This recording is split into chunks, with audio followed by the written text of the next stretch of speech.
What if the secret of breaking your oldest habits isn't more motivation, but simply learning how to stop for a second? Today, we explore why the space between the trigger and your reaction is where the real power lives.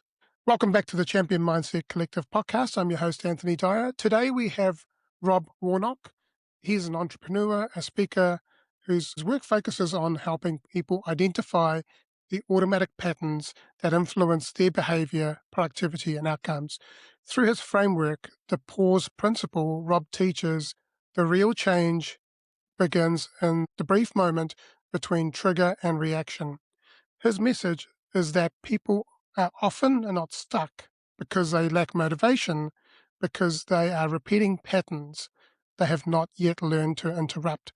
Rob creates a practical tools and frameworks to help people turn awareness into action with a focus on the habit shift, intentional decision making, and operating with a greater clarity in both life and business. He is also the podcast host dedicated to helping people gain control and shift in their habits. Welcome, Rob, to the Champion Mindset Collective podcast. Thank you. I really appreciate it. Glad to be here.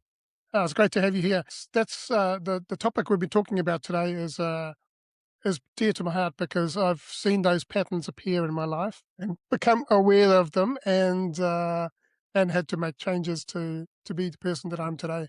I'd love for you to share your journey in life from childhood to now. Give us a bit of a summary of how you got here. Wow, man, that could take a while. Yeah, I grew up in a very blue collar family. I'm in the state of Georgia. Father was a mechanic. Mother worked in a retail type setting. Was fortunate that they worked hard and helped me kind of escape, so to speak, into the public school system, into a private school. Thankfully, I was an athlete, and that helped me open some doors. After college, I went to college on a baseball scholarship. Shortly after that, left and started my sales career at age 19 selling rainbow vacuum cleaners. One of the greatest lessons ever, how difficult that was to go in somebody's home and unexpectedly and ask them to spend $1,100 on a vacuum cleaner. But somehow we did it, and it was an interesting time. I learned a lot of bruises, a lot of stumbling, but was fortunate. It laid a foundation for me of work ethic and how business actually worked. Up until then, I'd never really had a job. I mean, honestly, it's sad to say, but I didn't even know how to apply for a job. My parents were always like, you just play football, you play baseball, you go to school, don't worry about it.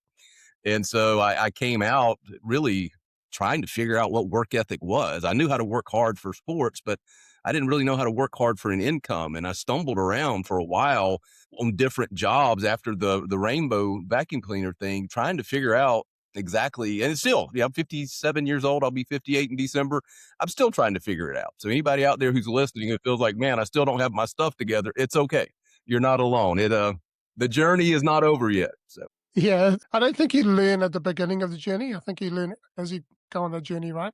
For sure. And I like to say, like I used to say this when I worked at a transport agency, is that you have a journey, but you have many trips in that journey, and you're going to make a lot of mistakes, and there's going to be a lot of failures as well. But that's part of the process. And interesting thing is, a manager of mine said to me years ago, Anthony, do you know what a mistake is? And I said, well, it's bad. And he says, no, no, no.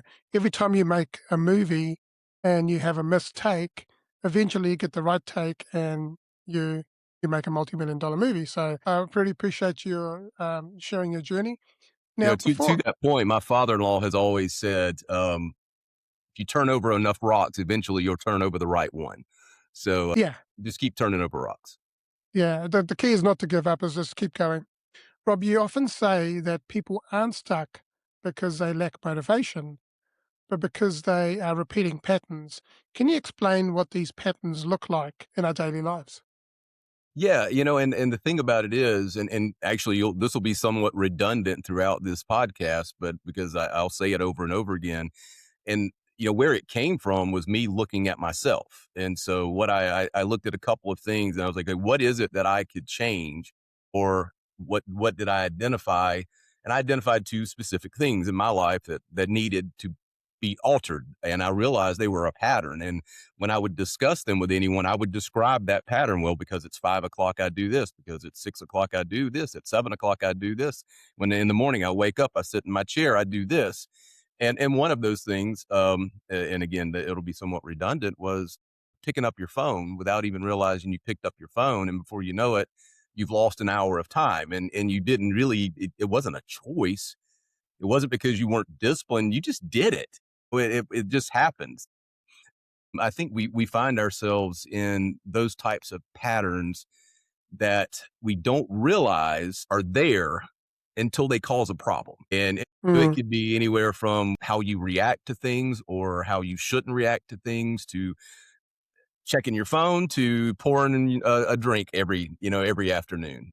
There are many things that could become a pattern. And again, we'll talk about this more, but the key is you have to recognize it, and it's got to start with yeah, recognition and awareness, as you said. yeah.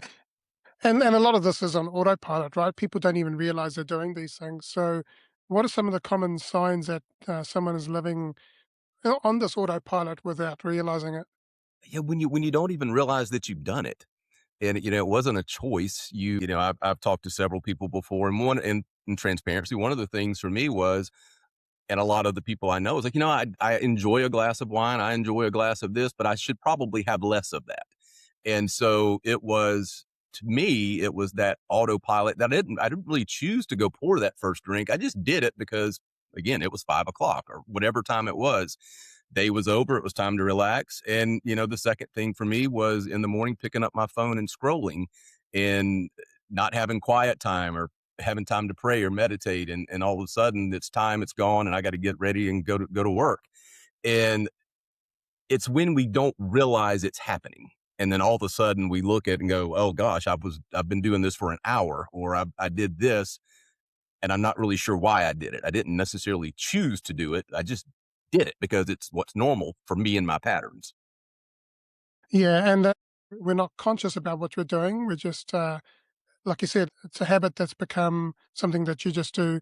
It becomes a pattern, and we've all done it. We've all been there. Yeah, like what is the difference between these patterns that appear in our personal lives to what happens in our business or professional environment? The patterns are really the same. It's just a different environment. We kind of had to have the same, whether it's scrolling and the lost productivity that businesses are experiencing right now and what it's costing them from people on their phones instead of working, to whether it's how we react to an email without taking a pause and realize, okay, let's let my emotions get under control and not react. I don't want to react with emotion. Let me take a pause. Let me take a walk. Let me come back. Or before I hit send, let me pause and let me think about this. Is this exactly what I want to say? And I think, in a work environment, we end up more often than not, any conflict that we end up with was, we probably could go back to, well, gosh, if I'd have really stopped and thought about that, I probably could have said this, or I could have handled that situation this way, or that employee who came to me with that problem, I could have helped them in a different way if I'd have just taken a second, taken a Mm. pause and gave it some appropriate thought. Yeah, it's exactly, and I've experienced that in my career and corporate world, where there was patterns appearing, but I wasn't aware of them, and it wasn't until someone pointed it out that I had to, or someone stopped me in my track and said, "Hey, you realize that you're doing this all the time?" And I was like, "Am I?" And yeah, I had to stop and pause, and I think this is key, is that we go so fast. We're constantly doing things that we don't even give ourselves time to pause and actually, take stock of what's going on. Very And I true. think this is the title of the podcast, the pause. And I think that there's a lot you can get from just pausing for a second or two. Now, you've developed a framework called the pause principle, what we've just been talking about. What exactly is the pause, and why is it so vital in today's fast-paced world? Yeah, and you're absolutely right. Everything is about speed. And we feel that productivity is how fast we do things. And it's kind of the culture that we're in today. But pause is real simple. It is that moment between trigger and action, or stimulus and reaction. It's that moment where we can take back control. Again, we can pause, take a moment, take a breath, reflect, and then choose the right action or reaction, or not react at all, or choose another action. Choose something if it's a habit that we know is negative in our lives. Again, pouring that first drink in the afternoon, instead of doing that, why don't I pause, take a breath, and go for a walk? Let me delay that particular action or that pattern and start breaking it and breaking that cycle. Or when you look at books like Atomic Habits, and James Clear talks about a lot about habit stacking. That's a bad habit we want to get rid of. Then let's stack a good one on top of it and start moving that needle. Yeah, 100%. Exactly. Now, I just wanted to ask you, some of these patterns that we have in our lives, they are caused by the one things that we've done ourselves. But do you believe that some of these patterns come from other people as well, like the way we grow up and maybe our parents? I think, absolutely. Well, and then there are things that you knew were patterns in the house you grew up in that you say, I'll never do. I'll never do that. I will never. And then you end up growing up and you realize before you think about it, that you're doing the same thing. And the thing that drove you crazy as a child, well, here you are doing the same thing. But sure, I mean, I think environment, relationships, everything around us can affect and put us into a pattern before we realize it. And we're so bombarded with information that we can almost get in that term that they use, we get brain rot almost, where we become mindless and we don't think about what we do. We're just doing. Again, it's I think we're influenced by just so much information that we get numb. Yeah, so much information, and then we're also running at 100 miles an hour, and and we're not actually taking time to be in the present moment. And often our brains going, further ahead than what. And so, like as you said before, when the situation happens and the stimuli, you got to pause and really understand what's going on there. Now, when do we view pausing as a sign of hesitation or weakness rather than a tool for performance? And that again, my answer to that is because we've become so accustomed that speed is better. And so to think that we're going to stop to think and react makes people feel like maybe that's a weak moment, when in fact, if you look at a lot of the studies, they show some of the most intellectual people are, when they're asked a question, they take a moment before they answer. And it's a sign of intelligence. We pause in that moment. And Frankl, actually, I love his quote, and he said, it's between the stimulus and the response, there's a space in that space, our power to choose our response. In our response lies our growth and our freedom. So, and that's kind of what I'm talking about with the pause, is that when you take that pause, it gives you the chance to change the outcome. And you get to change the pattern, change the outcome, choose something else. And that's kind of the principle: is recognize the pattern, break it, pause, habit shift. In your life, tell us how have you seen this play out, and how have you had to put it into place to pause? When those. It's without like some of the applications that I'm currently developing, you'll see this t-shirt that I wear. I don't know if you see it, says be the best you. So that was kind of something that came to me as I was looking back at my life. And I'll actually talk about this later in, I guess, when we talk about some other things. I realized that there were things in my life that there was no way I could be the best me if I was doing them. And so Mm, what I did was, without the lack of any technology to help me with that, I'm put on note cards, be the best you, or BTBU. And the common phrase around our house is BTBU, baby, be the best you. And so I put note cards in on my bathroom mirror in certain places where I knew I had those habits to remind me, okay, if you're going to do this, then you can't be the best version of yourself. And so mm. that's kind of how I did it in a very old fashioned way. So, Yeah, and it would have taken some time to get to that point where it became kind of automatic for you. yeah, yeah. And, Yeah, and yeah, it's still a work in progress. yeah, It's, the habits are something that it it takes time to change, but you have to just take it in small little bites and yeah. let those bites grow into something bigger. How can a small window of time between trigger and response change that outcome of a situation.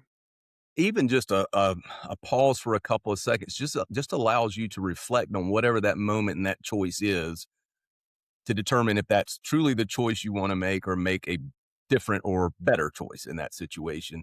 It's just that moment in time that, like, gives you the time to recognize it and make a decision and take control of it instead of just, like, again, letting it be on autopilot. So it's that window to give you a chance to make a better decision or a different decision. And what would you say to people who find it hard to pause and have that little window? You're not alone. You're not alone. You're not alone. You know, even, as I've gone through this and developing the platforms, I mean, there's still times and things that, I find that are there and, you have to be consistent, and there has to be a method to your consistency to help you break those patterns, and it's not gonna happen today, it's not gonna happen tomorrow, but if you're consistent with that pattern interruption, over time, it's going to become something bigger and you're going to change the outcome of not only that situation, but potentially, your whole life. Who knows how much it will Mm, influence who you are in a year from now. yeah. Rob, tell us a little bit about the platform that you mentioned. So I have two applications that are coming out and they're specific to address habits that I had or patterns that I had that I wanted to break. And one is called Pausing, Pausn, and it plays right off of the pause principle. It is, that's another common phrase around our house now. All right, I'm pausing. And so it's an application specifically tailored towards people who want to cut back on drinking alcohol and they want to reduce the window of time that maybe they drink. They want to, let's just cut out one drink a day now, or ever how many it is, and let that snowball into something bigger. So the application for that will actually, you set up reminders and it will send you at the window when you would normally pour that first drink, it will send you a window to remind you to pause, take a breath, and then it lets you choose another activity to replace that first pour. So you pause the pour with another activity. And the other app is called Scrollin, Scrolln. Both of them will be out in the next 30 days. And it's obviously what it addresses is scrolling, which people spend an average of 2.5 hours a day mindlessly scrolling, doom scrolling on their phones when they never intended to do it. Like I said earlier, they pick up their phone and 40 minutes later they're down the rabbit hole and they've done nothing. They've wasted 45 minutes. They weren't present with their family that was in the room. They missed a moment with their grandchild or their child. And listen, I can speak that because I'm guilty. The apps are developed because of me. I heard a very wise young man, and he is young, probably 20 years old, on a podcast, and he said, figure out something that's a problem in your life and create something to solve it because you're probably not alone. And so that's Hmm. where this came from, was that one 20-year-old statement on a podcast. And I was like, you know what? I know I'm not alone. So I'm going to figure out something to help me that will also help a lot of people. That's the, And isn't it interesting that often the problems that we're going through, uh, like you said, we're not alone. There's other people that have the same problem. So yeah, it's a common theme that I've been discussing with people on on the podcast is, solve the problem, and it's likely that other people will be going through the same thing. Yeah. Now, in business and leadership, we often push to react quickly. How does interrupting that impulse to react improve our decision making? in a business and leadership position, it's how do we respond to that employee? How do we respond to that moment? I have been guilty. I've shot off an email in emotion and trying to figure out how to get it back because but I couldn't. And so then I have to suffer the consequences of then explaining why I did that and the stress that goes along with worrying about how they're going to respond back but from a leadership perspective, I think in leadership, pausing is probably one of the greatest things you can do because you're as a leader, and I know the bosses I've had currently and in the past, they get everybody's problems.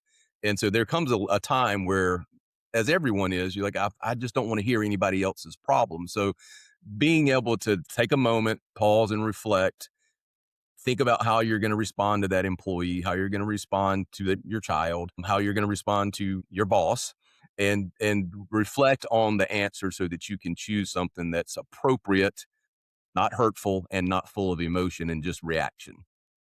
And it goes both ways. It's not just the leadership, but it's also the employees as well. Really, you got to learn to take that pause and ask yourself, what are the what are the consequences of sending this? Definitely. And Yes. we've all done that. We've all Yeah. done that, and then we've It's learned scary. from It's them. a scary moment. Yeah, and once it's gone, you can't get it back. Mind you, there are apps these days where you can actually revert it back, but yeah, Yeah, I think the key is to pause first. I agree. Yeah. So, how can a leader pause to avoid projecting their own stress onto their team? When you pause and give yourself that moment, you don't deflect the pressure that's on you back on the employee. And so when you respond, you'll respond with more clarity and more precision so that you're not deflecting your stress and your pressure back on the employee, but you can do it with more calm about yourself. And again, with just more clarity if you take the time to think about it and respond accordingly. Yeah, and it's going to take time to build that habit, right? Yeah, for sure. Yeah, it's not something that's going to come straight away. Nothing's instant. Nothing's instant except No, pain. yeah, exactly. But through that pain comes the power and the pleasure. So sometimes you have to go through that pain, like I had to, multiple times, until I realized that hey, there's something I'm doing here that's actually working against me. Now, what ways does being less reactive give a business owner a competitive advantage? You may think this is the simplest answer ever because most people don't.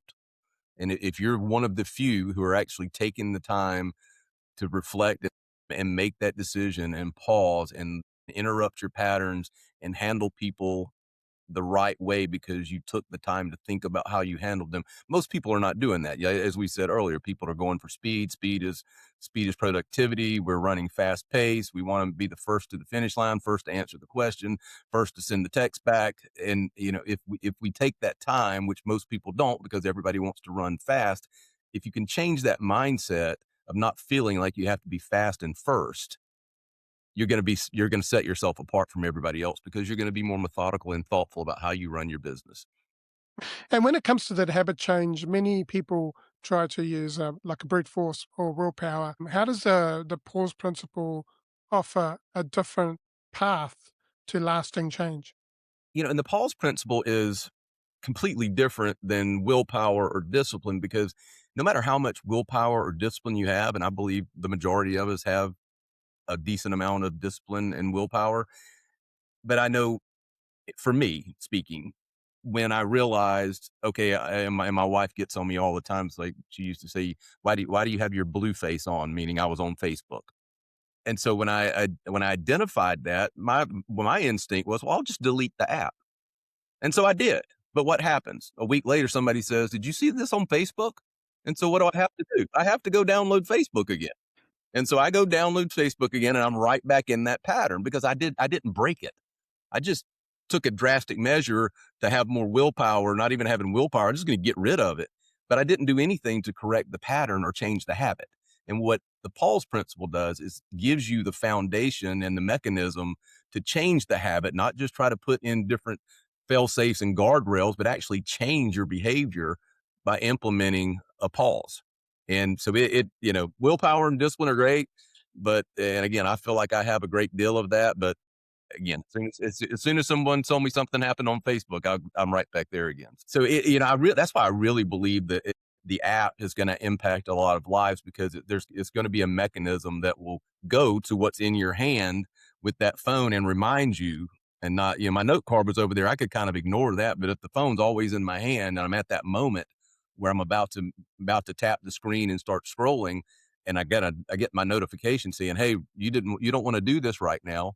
Take a pause and choose to go for a walk, choose to meditate, choose to read a couple of pages of a book, then I'm going to see it because our, our eyes are always on the screen, right? And so Mm, I didn't have that to help me. So I tried little things, and not most of them were not greatly successful, but they helped, and they interrupted the pattern not as much as I would want them to, but they interrupted the pattern to help me move my eyes and move the needle and move to something different and put it down and go take a walk. Um, sometimes it's a matter of, well, I'm just going to interrupt the pattern now and go read a few pages or whatever the mm. habit is, whatever the move is. Yeah, using the Neanderthal methods of note cards and sticky notes just to try to remind me, it did as good as it could do. But but again, it's for me, for everyone. It's about, again, awareness, interrupting that pattern so you're aware of it, taking that pause and shifting to another habit or another decision. What it does is it allows you to personally set the times where you're most likely, whether it's 7 o'clock in the morning when you first get up, on my lunch break, on my break in the afternoon, when I get home and I'm sitting down relaxing at 5:30 in the afternoon. You set those windows so that you get the reminders, to remind you to take a pause, choose another habit, and then at the end of the week, you get an email telling you how much. You also select how much time you typically spend on a scroll, whether it's 20 or 30 minutes, and ever how many pauses you have in that week. The app will then send you and let you know how much time you saved from all the scrolling you would have normally done had you not used the Paul principle. Yeah.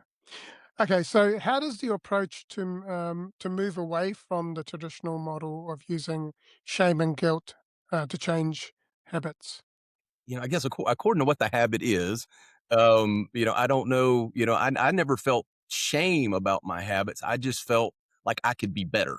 And Mm, maybe there's a little shame in that statement, and I didn't even realize that shame was a part of what I was feeling. But it was more of I need to be better, and I'm sure a lot of people feel that way. And how do I figure out how to be better? I don't want to. I hope nobody feels shame over some of these things we're talking about. You can make the changes. You can change the pattern. That's the whole point. You can absolutely. and so for someone who is going through either scrolling or they're reacting rather than pausing, what is the first step that someone can take today to interrupt that habit so there is it's serving them for a longer time? The first step would be to identify. Identify what it is, identify when it happens, and either on your own or through technology, figure out a way to interrupt it. So, my advice would be pick something or search yourself, take an inventory of your day. Where are you losing time? Where are you losing presence with your family? What's interrupting your productivity, your presence, your ability to be in the moment when you need to be in the moment, or causing you to react to conversations or communications? Identify what it is and either create your own way to interrupt the pattern, or obviously there's technology that can help you with that. Mm, yeah, exactly. And how can listeners start to turn their awareness to these patterns into a practical daily actions, I would say focus on one thing at a time. one thing Don't at a try to time? conquer multiple things. Focus on one pattern and just be mindful and consistent. Yeah, Just be consistent with being aware and trying to make that change on a daily basis, and let it multiply. The book The Compound Effect by Dan, that's what it's all about, is those little moments, those little things. They're not big at the moment, but as you continue to do them and as they grow, little moments become big moments. Little habits yeah, become big habits. And so we want to reverse that and take a big habit to a small habit. But just understand that it doesn't have to be big moves. Small moves over time create long lasting, huge change. yeah. And as you said before as well, like habit stacking as well, like often when you do something, like if you're scrolling at a certain time of the day, uh, you could probably, what you can do is you can do something that you do normally and then stack that habit on top. Um, so instead of going for your phone, you'd, like you said, you'd go read a chapter of a book or something, or go outside for a walk. So that's another way of doing it. How do we ensure that the awareness actually leads to consistent action? Again, I'm going to be redundant here, but the only way to ensure that is by consistency. Yeah, I know that that sounds like the simplest answer, but that is the truth. It's by being consistent, then you will see the consistent change. So yeah. And sometimes technology is going to help us be consistent, right? yes, Yeah. So, like, I do whatever it takes, whether it's technology or whether you're consciously making good choices to be the best version of yourself. And what does success look like once someone has mastered the art of the pause? You get back time. You don't miss moments. You find that you are more productive than you ever really realized you were. You realize how much productivity you were losing. I have a granddaughter and a newly born grandson just a week ago. And crazy enough, I notice my 80-year-old father-in-law misses moments because he's on his phone. And I'm acutely aware of that because my wife has made me acutely aware of that over our marriage and with the children, with the grandchildren, is put the thing down, and one of the things that I see, and we all see, and you notice it, or yeah, you're in a restaurant, there's a family at a table having dinner together, and instead of talking, every one of them's on their phone. And, that moment of time to be together and to share your day and ask how their day was and talk and communicate, I think we miss so much of that because of technology, because of the phones. And success to me would be you're present with your family. You're more aware. You're in the moment. You're again gaining productivity and you're gaining your control back instead of running on Mm, autopilot. mm. Yeah, exactly. Like technology is great, but it can be so disruptive I in the love it. sense I that mean, it's my yeah, and I think even some of the top the people who have created this technology, even like I believe that even Steve Jobs, he used to limit the amount of technology use at home, and a lot of the entrepreneurs and a lot of the people that have created this technology apply those that framework at home so that they're not getting sucked in. Rob, tell us a little bit again about those apps and how they can access them, and also how they can get in touch with you. Sure. So both apps, both Scrollin' and Pausin', will be out on in your app store in about 30 days. So they'll be available for downloads then. You can go to my website, and I have a free ebook called The Pause Principle: Power of the Pause. So you're welcome to go there and request your free version of that. It's at www.robwarnock.com, robwarnock.com. So feel free to grab that free ebook, and it talks a lot about what we've talked about today, but obviously in a little more detail. Then again, yeah, the apps will be out in approximately 30 days. Yeah. And what inspired you to create this app for other people? And what was the impact that you wanted to create when you thought about these apps?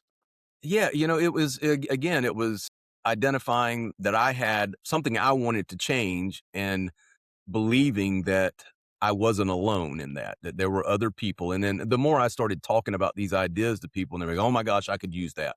Oh man, I need that." Or my husband needs this.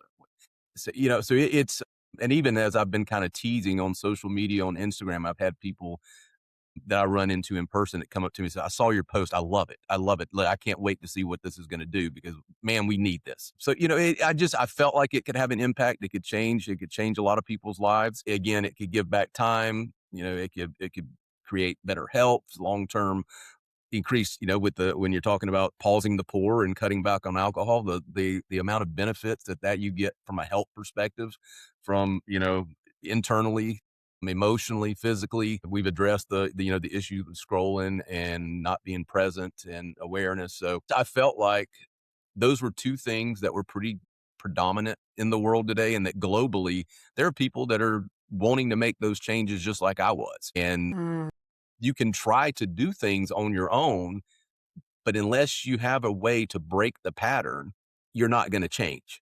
And the apps can help do that. yeah. And how long ago did you start this journey of creating the apps? The app build has been, gosh, it's amazing how much technology has changed. The first app that I built 4 years ago, I think it took us 6 months to build it, and the cost was just outrageous. Wow. These, with modern technology and AI and the way those platforms work, I think we started pausing probably 60 days ago, maybe 45 days ago. We started the build of it. The concept and framework took probably 30 to 45 days before that because I kept changing and changing and changing and going back to the developers and changing. And so I postponed a lot of the end result. But scrolling because we've already got a similar framework down. The app's a little bit different in the way it functions, but it's a very similar framework. So the build on that one's going to go a lot faster because developers, they've already kind of got the hang of how it flows and goes. And I've ironed out, I think, all of my need to change and tweak and all of that. So yeah, it's been a much smoother process. Technology is amazing. Thank you for that, Rob. We'll put those links into the show notes. And also, you'll get a dedicated page on the website, which will have all this information on it. And if we'll put the link to the book as well, so that people can download that as well. Now, and in addition to that, there'll be an article and a practical guide that people can take away and start applying in their lives. Fantastic. Yeah. Now, we're at the quick fire questions now. So we've got I'm scared six. of these. I'm not going to lie. I'm a little scared of these. Why are you scared? These are good questions. Yeah, well, I've been doing this for 2.5 years. They're asking the same six questions. So here we go. The first question is, how do you define success, and has that definition evolved for you over time? 100%. I am a very money driven person. I've always I've probably pursued money over anything in my life more than health and friendships and any of that. And so early on, when you ask me, it would have been how much money can I make? Yeah, now it's more how much time can I have? When am I going to have dinner with my kids and having the ability to just to be with my family, to know that we have a warm home, we have food to eat, and everybody's healthy. So to me right now, that would definitely be the new definition of success. Who's been your greatest inspiration and why? I'm going to give you a what and a why on this. So the what would be my faith, and the why would be my wife. And I say that because those are really connected, because not that I wasn't raised with the idea of faith. I never was one who lived that. And my wife has changed the way I view that and how I apply that in my life and how I let it help me make decisions and build relationships and how I handle people. So she has, I know that she's not listening, so I'm not kissing up, so she can't hear this. But yeah, she has definitely been one of the greatest inspirations to me. Just she's a rock, and she's what's held this family together. That's awesome. Thank you. What is something that you believe that others may disagree with? You don't have to do big things to be successful.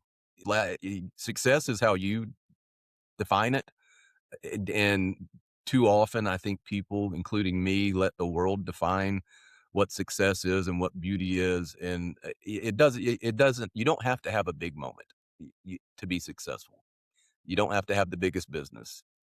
You can be as successful as you want to be by your definition, and that's fine. That's 100% fine. Yeah, yeah, 100%. If you could go back and give your younger self one piece of advice, what would that be? Run. I would have to tell young Rob to plan better.